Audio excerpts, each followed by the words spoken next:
Hi, this is Mike Stern, and you're watching ForGuitarPlayersOnly.com.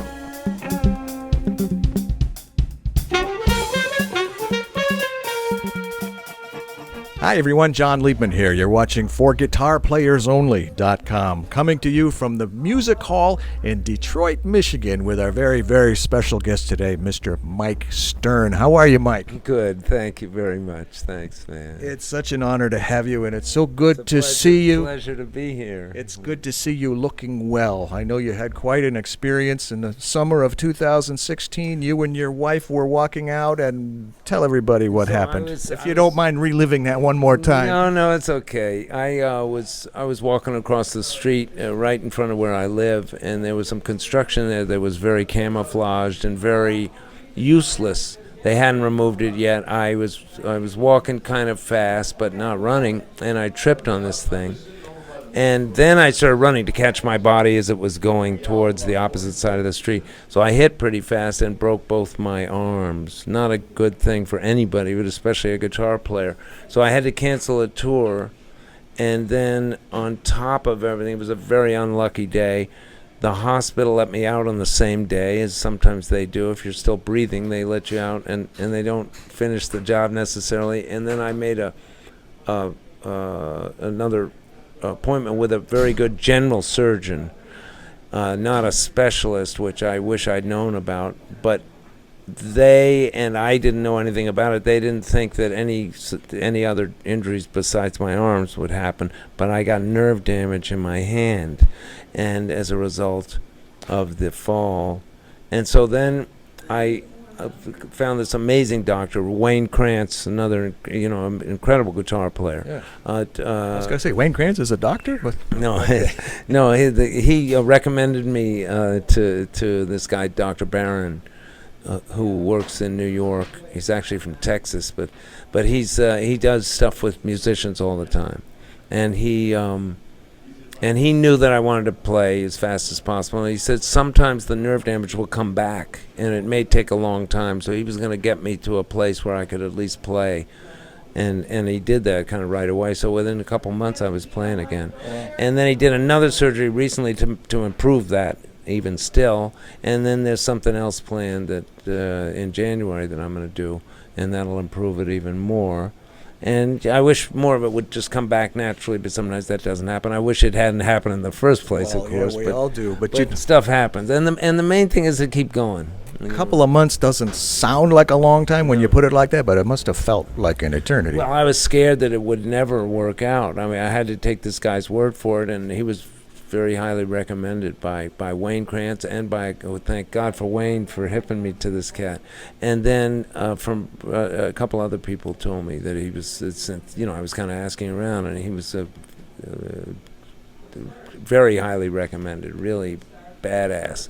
So I I trusted him, and he got me. It started happening. Did you have to very frustrating though? Sure. I'm still gluing the pick to your fingers. Believe it or not, I still glue the pick to my fingers. That's another thing. There's a friend of mine named Levere. You find stuff. If you want to keep going, you badly enough, you'll work it out.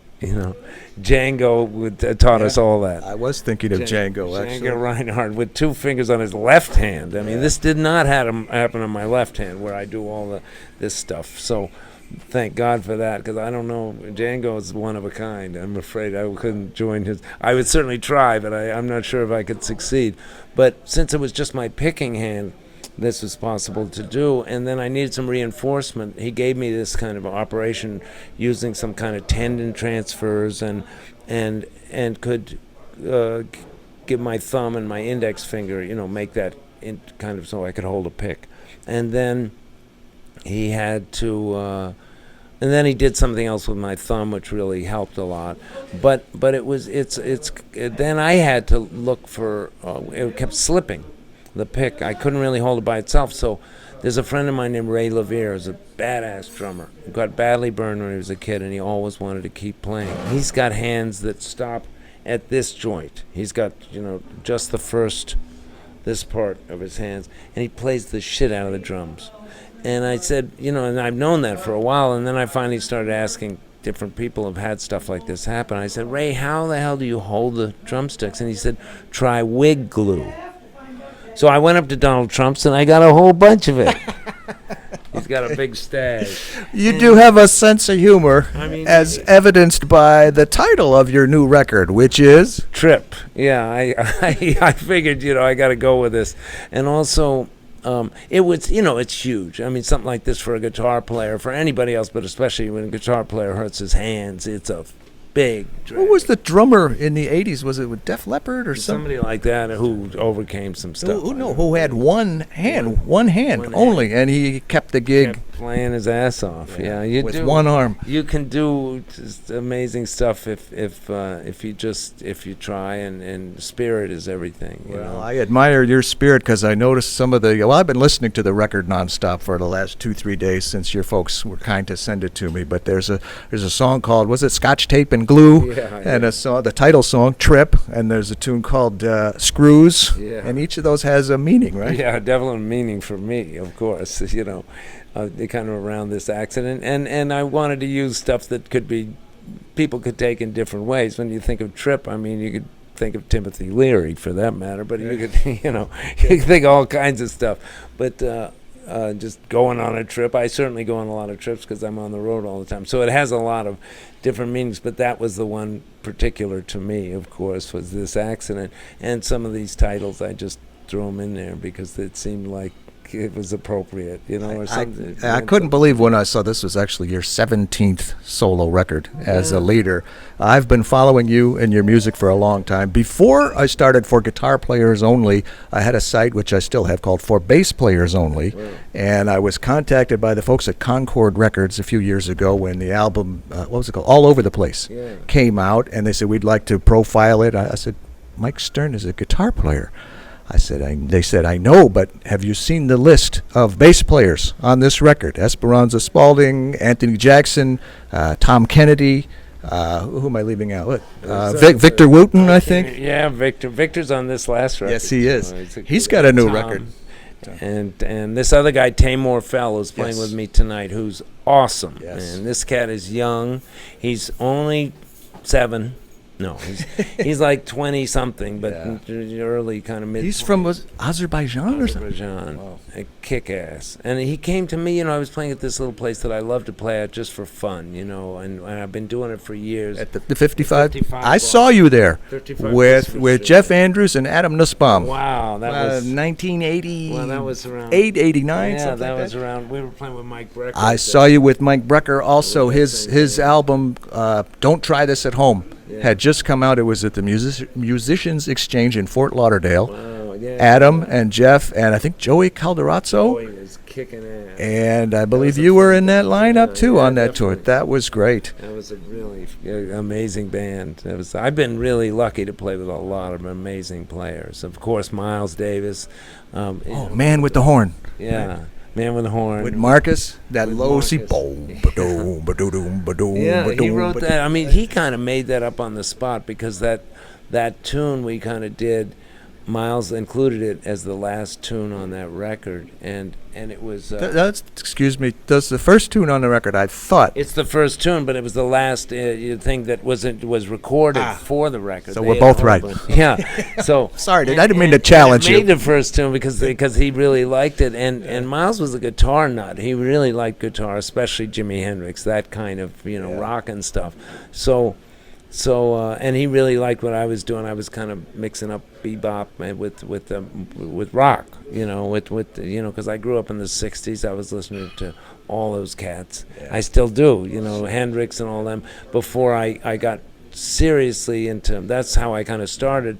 And blues players, B.B. King and Albert King, all the Kings, and then I kind of really got into.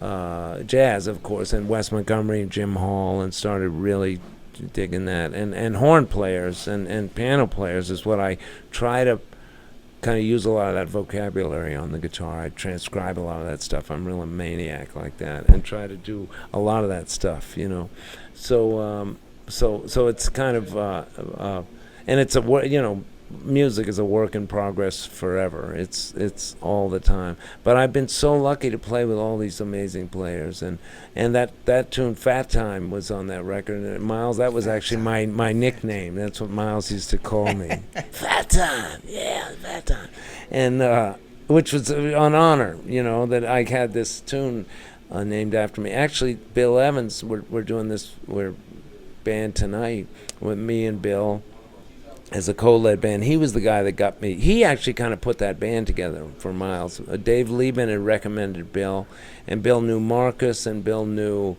I think he knew Al Foster, but I think Miles wanted to use Al Foster. But I think it was Bill that called Marcus. He certainly called me. He hooked me up with that gig. There was somebody else who was an amazing guitar player who was playing already, but they weren't getting along personally, and we seemed to be a better fit. And so it was a pleasure to play with that. I played with him for like 3 years. Well, I know I've interviewed a lot of people that have played with Miles. Marcus is one. I can't remember who the others are. I'll think of it as soon as we're done. But tell me something about Miles, or your experience with Miles, or something that Miles taught you, or something you learned from Miles that you still apply today, or any or all of the above, or something else. Tell me about Miles. I've always kind of been inspired by him before I even met him, and just his music, his records, the traditional stuff and more electric stuff. I love all of it, and just the way he has that very, very vocal sound. I've always looked for that on the guitar as well. And that's true with a lot of horn players, but extra true with Miles. He was really singing through the horn. So I like listening to horn players and getting ideas from Bill Evans, for instance, or Bob Berg, who I played with for years, or Mike Brecker, of course, and a whole host of other, Sonny Rollins, who I never played with, or John Coltrane, who I never even heard live. But that stuff just knocks me out. But Miles had such an amazing vocal quality, and so soulful, and it wasn't really that studied in terms of like charts and all that stuff. You had to kind of wing it, and at least at that time we were kind of putting it together on the fly. There weren't any charts, and we were trying different things. He had a kind of a vague but strong, I think this is kind of the way he always worked. He had a kind of a vague, strong direction, but he kept it kind of vague. Vague, strong. I like that. Yeah, it was very strong, but it was not absolutely precise. He didn't say do this, do this, do this. He wanted people to kind of find it with him and go in the same direction and keep their own voice. And that made it very cool. Did he ever tell you, don't play what you know, play what you don't know? He did some of that stuff. He would play, he'd tell me, a lot of times he wouldn't say anything. He would just say it sounded great. He dug it. He really dug it. And then the second time I was in the band, that was kind of a different vibe, and myself and Bob Berg were playing probably more than we needed to, but we were just trying to burn a little bit, get more excitement, and sometimes he wasn't so happy with that. But overall, he was very, very encouraging, and always kind of, without saying anything, pointed me in the right direction, or I would just hear it kind of, and he would say, yeah, cool, And sometimes he didn't know exactly. Yeah. One time we were rehearsing with a drummer, one of the drummers in his band, not Al Foster, and we were trying different things, and he started it off, and he told the bass player, play in halftime, just hold notes, or half notes. And so he started walking kind of half notes. It was funkier that way, and then no, play. He tried to do different things, and with everybody, he was telling everybody, try this, try that, and then he asked the drummer. He said, "Don't you know what I'm looking for?" And the drummer said, "No, Miles, I really don't." And Miles said, "Well, neither do I, but I'll let you know when we get there." That was kind of the way he worked. That's fun. I love Miles. I feel very privileged to have seen him at least twice. Yeah. Saw him in Florida. I saw him in Detroit. Foley and Kenny Garrett and Schofield and Darryl Jones. Tell me about your gear, Mike.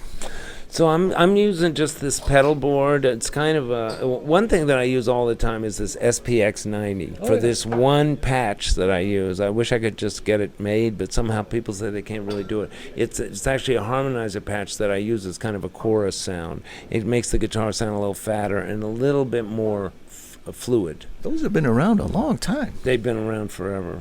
Not as long as me, but they've been around.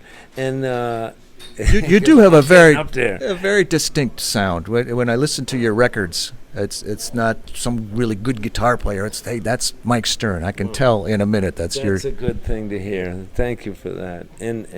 But I think part of it is just kind of finding a sound and committing to it if you really feel like that's what you're after. You know, I mean, of course, all things are good. Sometimes people play through a certain kind of amp really loud. Some people play with a small. Jim Hall used to use a little amp that looked like a radio, you know, and he got such a beautiful sound out of it. It sounded huge too, in some ways. And I don't know if that's the right word, but it was a full sound, really beautiful full. Jim Hall's probably a big fat hollow body he was playing. Yeah, too. he did, DeQuisto. But just the amp too, in conjunction, it was very warm and very beautiful. What kind of amps do you like? Well, I usually use these Fender Blackface Twins reissues that are easy to find and easy to rent. Yeah. But on that record, I used these Roland. They're not blues cubes because those are just 112s. These are called artist blues cubes with two 12s in each. So they're the same two 12-inch speakers as what a Blackface Twin has, but they're you know, they're Rolands, and they're the new Rolands, not the JC 120, which I always liked, but it didn't fit what I liked the most. But these are really great. They sound a lot warmer, and they have a real clear sound and still full and kind of not a lot of pick noise if you want to dial it out. You know what I mean? Which I always like to do. What kind of strings do you play? I'm playing Diodario strings, which are great, and I use an 11 on top, and then I use like the rest of it. The gauges are what Fender used to have as regular gauge when I was growing up. It seemed like, and maybe I'm wrong, but it seemed like the regular gauge was 10, 13, 15, 26, 32, 38, which is pretty heavy by today's standards. It's actually, no, the 38, now their regular thing is 46 or something. The low strings are thicker. Sometimes there's a 9 on top or something like that, but I use an 11. I substitute an 11, then I do the 13, 15, 26. 11 for your high E? Yeah. Okay. Which is nice, but the rest of them are kind of actually not fat strings, but by any means. They're not. They're kind of considered less tension in some ways. But I bow the neck. I used to. I got my first telly from this guy, Danny Gadden. You know, the guitar player, Danny Gadden. Yeah. I got my first telly from him. He used to be a guitar repairman, and he wanted to sell this guitar. He said, him and Roy Buchanan were really tight. I grew up in Washington, D.C. Right.